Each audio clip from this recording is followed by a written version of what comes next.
चाहत फ़तेह अली खान जिसे आप सब यकीनन जानते होंगे, वो अपने बदोबदी गाने से बदोबदी फ़ेम हासिल करते हैं और फिर आप सबके दिलों में भी वो एवी बदोबदी जो है वो जगह भी बना लेते हैं। लेकिन उनके साथ जो है वो रात गए इंग्लैंड में एक बड़ी गैर मुनासिब सी और गैर इखलाकी सी हरकत जो है वो देखने को हमें मिलती है। अब होता कुछ यूँ है कि उनके ऊपर जो है नौजवानों की जानिब से अंडों से हमले किए जाते हैं। जो वीडियो सामने आ रही है उसमें देखा जा सकता है कि किस तरह से पहले एक नौजवान जो है वो भागता हुआ आता है और चाहत फ़तेह अली खान के सर पर जो है वो एक अंडा मारकर चला जाता है। अब इस हमले से अभी वो संभलने की कोशिश कर रहे होते हैं कि हम देखते हैं एक और नौजवान जो है वो भागता दौड़ता हुआ आता है और उसी तरह से अंडा जो है वो लाकर चाहत फ़तेह अली के सर पर फोड़ देता है। अब वीडियो जैसे ही सोशल मीडिया पर वायरल होती है तो फिर हमें 2 लोग जो है देखने को मिलते हैं। एक तो वो जो कि इस चीज़ की पुरज़ोर मज़म्मत कर रहे होते हैं कि ऐसा हरगिज़ नहीं होना चाहिए था, जबकि दूसरे वो लोग हैं जो कि इस चीज़ को फ़न में लेकर जा रहे हैं और मज़ाक उड़ा रहे हैं और कह रहे हैं कि भई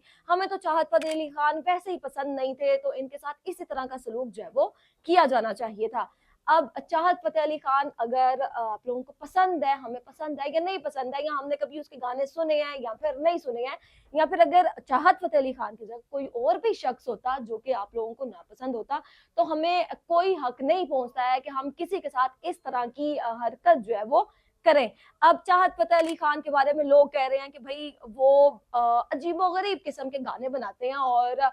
लोग जो है बड़े ज़्यादा उनसे तंग हैं। इसलिए उनके साथ जो कुछ भी हो रहा है वो बिल्कुल ठीक हो रहा है और अभी रिसेंटली आपने ये भी सुना होगा कि चाहत फ़तेह अली खान ने कहा था कि मैं अपनी म्यूज़िक अकेडमी जो है वो खोलने जा रहा हूँ। तो उसके ऊपर भी लोगों ने काफ़ी ज़्यादा तनकीद की कि भई जिसको खुद गाना नहीं आता है, वो किस तरह से दूसरे नौजवानों को गाना सिखा सकता है, क्योंकि उन्होंने कहा था कि इस अकेडमी में मैं नौजवानों को सिंगिंग सिखाऊँगा, उनको बताऊँगा कि किस तरह से गाना गाते हैं, लिखते कैसे हैं, कंपोज़ किस तरह से करते हैं और फिर उसको जो है वो फ़िल्माते किस तरह से, मतलब ईच एंड एवरीथिंग उन्होंने कहा था मैं इस म्यूज़िक इंडस्ट्री में अकेडमी जो अपनी बनाने जा रहा हूँ, उसमें लोगों को, नौजवानों को सिखाऊँगा। तो फिर लोगों ने काफ़ी ज़्यादा तनकीद की थी। अब जैसे ही उन पर हम अंडों के हमले हम देखते हैं होते हैं, तो फिर वही लोग जो तब उनकी म्यूज़िक अकेडमी पर तनकीद कर रहे थे, वो दोबारा से सामने आ जाते हैं और कहते हैं कि भई अच्छा हुआ इनके ऊपर जो है वो इस तरह के हमले हो गए हैं, 2-3 इस तरह के हमले इन पर और भी होने चाहिए ताकि इन्होंने जो अपना वो म्यूज़िक अकेडमी खोलने का प्लान बनाया हुआ था वो फ्लॉप हो जाए और ये अपनी म्यूज़िक अकेडमी जो है वो ना खोलें, क्योंकि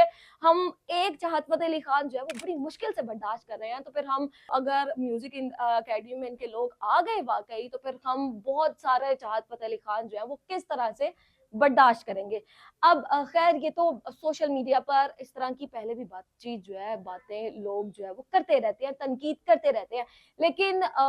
इस तरह की हरकतें जो है वो हमें हरगिज़ नहीं करनी चाहिए, क्यों इस तरह की हरकत चाहे किसी सियासतदान के साथ हो, किसी सिंगर के साथ हो या किसी भी शख्स के साथ हो, जो आपको नापसंद हो, उसकी इसी तरह से ही मज़म्मत जो है वो की जानी चाहिए, क्योंकि आप लोगों को कोई राइट नहीं पहुँचता है। अब अगर जो नौजवान थे ये इसके फ़ेम की वजह से उन्होंने ऐसा किया है कि भई चाहत फ़तेह अली खान तो कुछ करता भी नहीं है, लेकिन फिर भी इसकी इतनी ज़्यादा फैन फॉलोइंग जो है वो किस तरह से हो गई है, तो भई चाहत फ़तेह अली खान चाहे आपको कोई फ़ायदा नहीं पहुँचा रहा है, लेकिन उसकी वजह से या उसके गानों की वजह से यकीनन आपको कभी भी कोई नुकसान नहीं पहुँचा होगा। हाँ, अलबत्ता आप जब आपका मूड ख़राब होता होगा तो यकीनन चाहत फ़तेह अली खान के गाने सुनकर आपको हँसी ज़रूर आती होगी, तो आपको ऐसा हरगिज़ नहीं करना चाहिए था। अब देखते हैं कि पाकिस्तान में तो ऐसे वाक़यात होते हैं तो अक्सर छोड़ दिया जाता है या ऐसे नौजवानों को या जो लोग इस तरह के हमले करते हैं उनको ढूँढा भी नहीं जाता है या फिर कभी ऐसा भी होता है कि उनको पकड़ कर प्रॉपर सज़ाएँ दी जाती हैं। लेकिन ये चीज़ जो है चाहत फ़तेह अली खान के साथ इंग्लैंड में हुई है। लेकिन चाहत फ़तेह अली खान ने अभी खुद से कोई स्टेटमेंट नहीं दिया है कि कौन लोग थे, उनके किसके साथ दुश्मनी है। तो अब देखते हैं कि इंग्लैंड में जो उनके साथ वाक़या हुआ है, अब कितनी उसके ऊपर उस वाक़ये पे पेशरफ़ अभी तक हुई है और क्या उन नौजवानों को ढूँढ निकाला जाएगा और क्या उन नौजवानों को सज़ा मिलेगी या फिर नहीं? आप अपनी राय का इज़हार कमेंट सेक्शन में ज़रूर करिएगा।